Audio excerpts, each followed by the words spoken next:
یاران عزیز، من در خانه امردین گذشته ایستادم. این کارهای امردین دیده اکنون یک گروه انگور و باغ هم باشد درباره من گاو یک اینترسنی فکت فهمیدم. همین گاوی که امردین جا اینجا به امردین، این گاوی که شما حاضر من نقل کردید، این گاو ذاتی چی خالین؟ ذات سیمینتال گاوی محلی ده. سیمینتال یعنی با اصولی دستی موندیم. این زایدگی شما خودتون وترنر هستید، یعنی که گاوی محله گرفته اسیمینی دستی کرده، سیمینتال مونده، گاوی ناز گرفته. چند لیترش میتیاد؟ 15 تا یک روز با گوساله ناز میتیاد.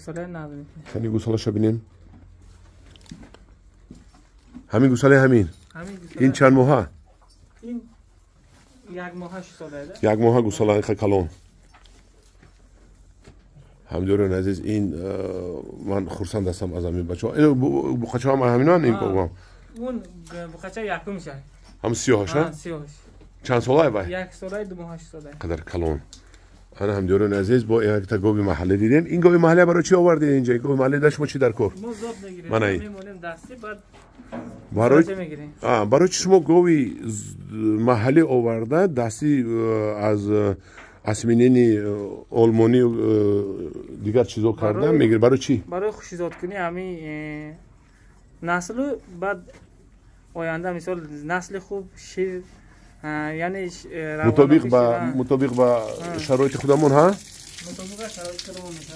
همداران عزیز، این امردین یک کاروی پیشبرد بسیار زور کرده است که همین اساساً گاوهایی که آورده میشوند از خارج کشور با کسلی دچار میشوند، در ما کنه میگذه دیگر چی میمورن. این امردین هم خیلی کرده است که محلی ما رو، گاوی محلی ما رو گرفته سو ها. انا این گاوی محلی رو اسمینین با دستی باردار نموده. گاوی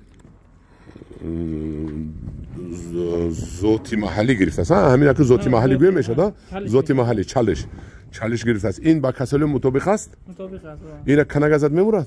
نه نمیموند. این با وقتی نمیکنه، ما وقتی لیکن این نسبت به کنه وای مطابق است.